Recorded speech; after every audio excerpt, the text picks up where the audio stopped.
Good morning. My name is Abdul Athmani Mguno. I am Swahili teacher. I teach Swahili through YouTube channel. Please don't forget to subscribe at my YouTube channel at the Swahili World TV. If you go at the Swahili World TV, please don't forget to subscribe on my YouTube channel and you will get many videos there and you will be happy. And I'm sure, depending with your time, just take time to study this language. It's very easy, very simple, very good. Orthography, everything, grammatical structure, everything. You will study many things in this YouTube channel. And if you like Swahili, if you really like to know grammatical structures of Swahili, you know, there is a secret that nobody knows, that many people maybe they neglect, but it's very important. Is when somebody is studying the language, so you have to focus on grammatical structures. You have to be good at grammar, because if you are good at grammar, this will give you a very good skills of language, because you can not only speak, but you have to express, you have to prove what you speak. You have to know grammatical structure of every language. So in Swahili we also have grammatical structures, and our structure is very, very simple, and it varies. It varies according to the rules of grammar. So it's very good. It's a very good opportunity for me to express my happiness, which is beyond explanation, of presenting you this very good project, this very important subject, learning Swahili through YouTube channel. And I hope that you will learn. Just take your paper or you take your notebook with your pen. Just take your paper and your pen and try to write down, jot down what you think you can't understand. Just take it just like you are in a classroom, you're studying, just like somebody's in a classroom. Of course, you are watching, it's a kind of a video, just a video. Of course, you watch me there, but just take it in your mind that you are in class. Take it in your mind that you are in a classroom. Take it in your mind that you are standing in front of your Swahili teacher. And many questions I will answer, I will respond in WhatsApp maybe. I can respond in the same YouTube comment segment. Everything is possible. So something I would like you guys to, it is to focus on what you are doing. Just starting with, this is the first chapter 1. We are going to see something very good. Okay, just let's start with chapter 1.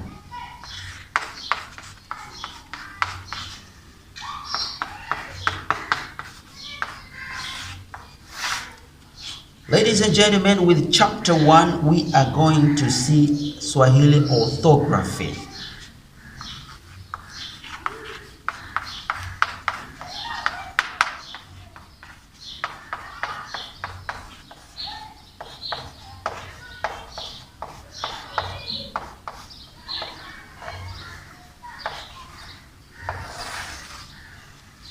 Do you understand, what do you understand by Swahili orthography? If you are talking about Swahili orthography, here it's help you how to read. You know, Swahili is very different with English, it's very different with French.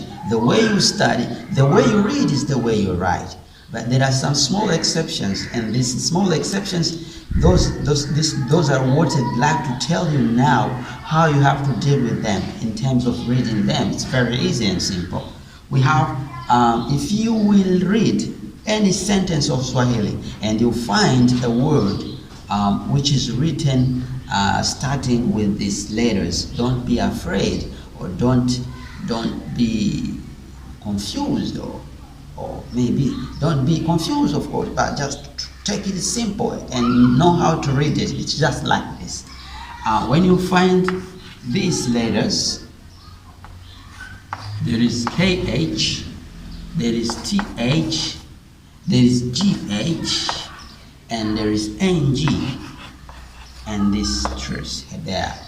These words, you have to know how to read them, because whenever you see them, don't be afraid or don't be confused about them. Just you have to read them very correctly, right? So something here we have started with Dambi. This is the H. If you find a name called Dhambi, you see, you put your tongue between your teeth. You say Dhambi. And this you say Hamsin.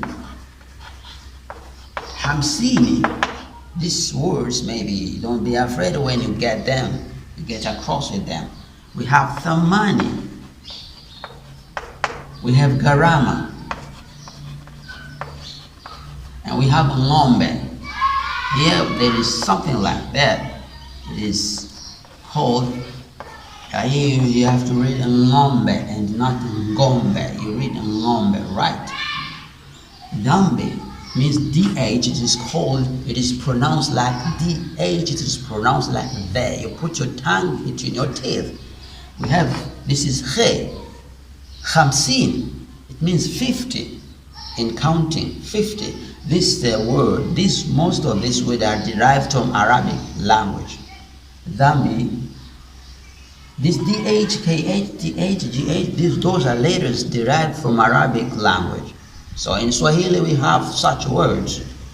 So when you get them in every reading, don't be afraid, don't be confused. You have to read like that. We have GH, this you say Ghe, Gharama, expenses.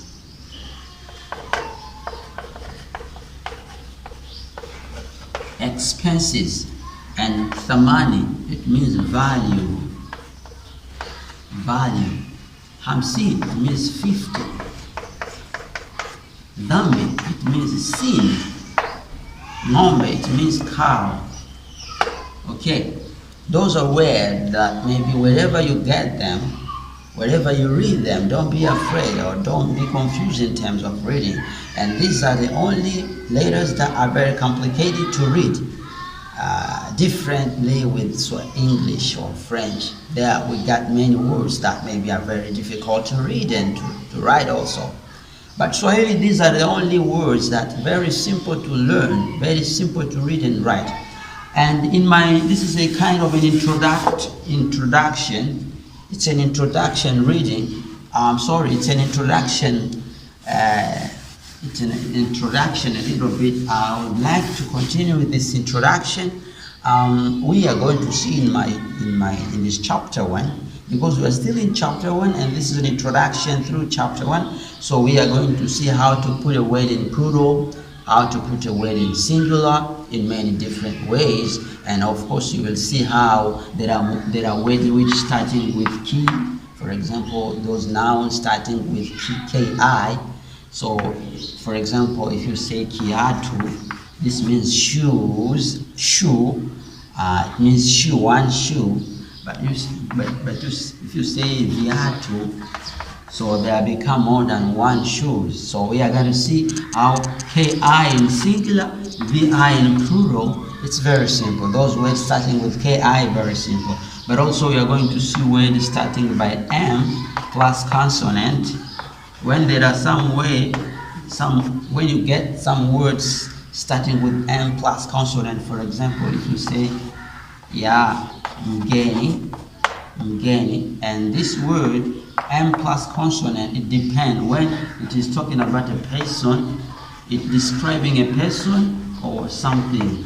So here we are going to see how a word or a noun of Swahili starting with letter m plus any consonant, and that word is expressing or describing a person or something.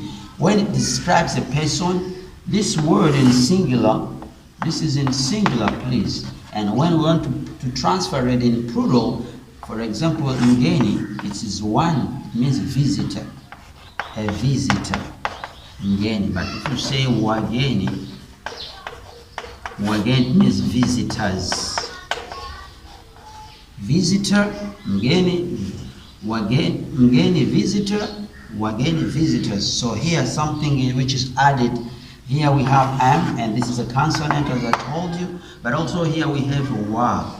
So m changed into wa because the mgeni, this noun or this word is describing a person. What if it describes something? If you say mti, mti, mti, it means tree, a tree. So in plural, you say miti. This is trees. So something which is changed, which was changed, is that this from this M it became me, you know, because this it's expressing something and not someone. But here it is expressing someone. So this is how we are going to see in our coming chapters. And we are going to see other kind of irregular plural. In Swahili we have some irregular plural, same as English or any other language. You can find some exceptions. Every language has its own exceptions. So for that reason, I'm very happy. Just keep on watching and subscribing on my YouTube channel. We are going to see many things. Don't worry and just take your time. Please, thank you. Don't forget to subscribe on my YouTube channel at the Swahili World TV.